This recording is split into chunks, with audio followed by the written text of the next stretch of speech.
जो है यहाँ पर जो है भाजपा की साजिश हो ऑल राइट, आपका सवाल नोट किया गया। मैं दूसरे राउंड में आपको बाकी मौका दूंगा। अब मुझे SM अशरफ, सैयद मकसूद अशरफ ज्वाइन कर चुके हैं, जाने माने स्कॉलर हैं। जो कुछ भी घटना हुई बड़ी अफसोसनाक है।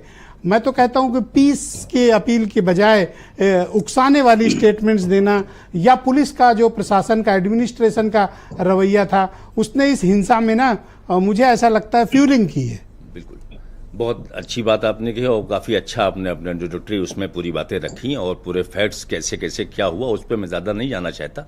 अब चूंकि एक बच्चे के साथ ऐसी घटना हुई है, मुझे हमदर्दी उस परिवार के साथ है और मेरी संवेदनाएं हैं और मैं चाहूँगा कि सरकार उसमें जो उचित कर सकती है उनके साथ करे। लेकिन अभी आलोक जो है साहब को आपने सुना, इन्होंने क्या कहा? इन्होंने सीधे सीधे ये बताया कि एक ही कम्युनिटी ऐसी है जिस प्रदेश के अंदर जो हर वक्त ये कोशिश करती है कि मेजॉरिटी कम्युनिटी को कहां से हर्ट किया जाए। तो इनकी सोच तो पहले क्लियर हो गई कि इनको सबसे ज्यादा प्रॉब्लम कम्युनिटी के साथ है। दिक्कत कहां से आ रही है, इन्होंने कभी इस बात पे गौर नहीं किया कि समाज को आप जो बांट रहे हैं उस बांटने में सबसे बड़े जिम्मेदार आप खुद हैं।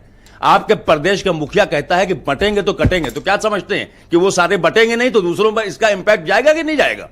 जो दूसरी कम्युनिटी उस पर कहीं उसका असर होगा कि नहीं? किसको बांटने और किसको काटने की बात करते हैं आप ही की बातों को नहीं, तो पर ये कह के आप हिंसा को जस्टिफाई नहीं कर सकते ना। देश का प्रधानमंत्री एक सेकंड, ये आपस में इंटरेक्शन का समय नहीं है। आप मुझे ये बताएं कि ये एक दूसरे को उकसाना या इस तरह के स्टेटमेंट से तो होगा नहीं।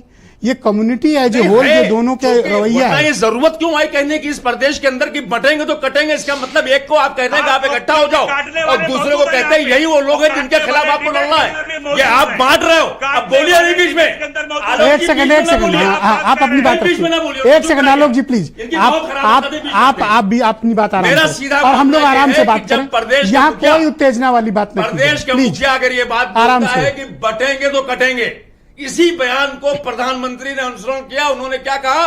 बटेंगे तो महफिलें सजेंगी।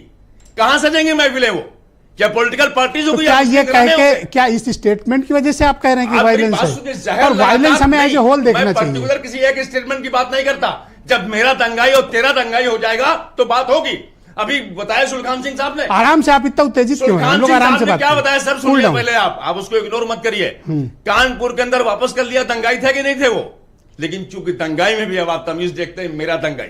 आज सरकार आपकी है, आप दंगाइयों करें, कल समाजवादी आएगी कहें कि साहब हम विड्रॉ करते हैं, चूंकि इनका नाम फर्जी इंप्लीकेट किया गया है। ये कौन सा नजीर पेश कर रहे हैं आप?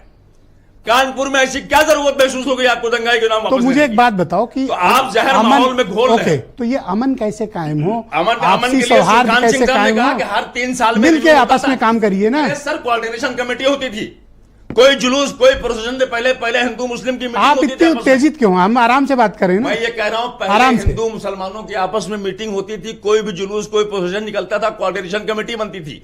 जिस गली जिस मोहल्ले से गुजरता था वहां उस समाज के लोग होते थे। ऐसे लोगों पे जो ऐसे तत्व होते थे उन पे वो कंट्रोल करते थे और खूबसूरती से पास हो जाता था। क्यों नहीं पुलिस ने ये सब प्रिकॉशंस लिए वहां पे? क्यों पुलिस वहां तमाशाई? अच्छा, कल पुलिस का रोल आपने देखा और आज का देखा, क्या लगा आपको? क्या पुलिस का रोल? क्या 4 घंटे आपने वहां छोड़ दिया? जो जिसको जो समझ में आया, कोई शोरूम लूट रहा है, कोई जो है आग लगा रहा है, कोई कहीं किसी गाड़ी जला दे रहा है, हुआ उसे क्या? उन 4 घंटे आपको देने की जरूरत क्यों महसूस हो गई? क्यों नहीं आपने? बिल्कुल सही, शुक्रिया आपका। मैं वीरेंद्र जी भी हमारे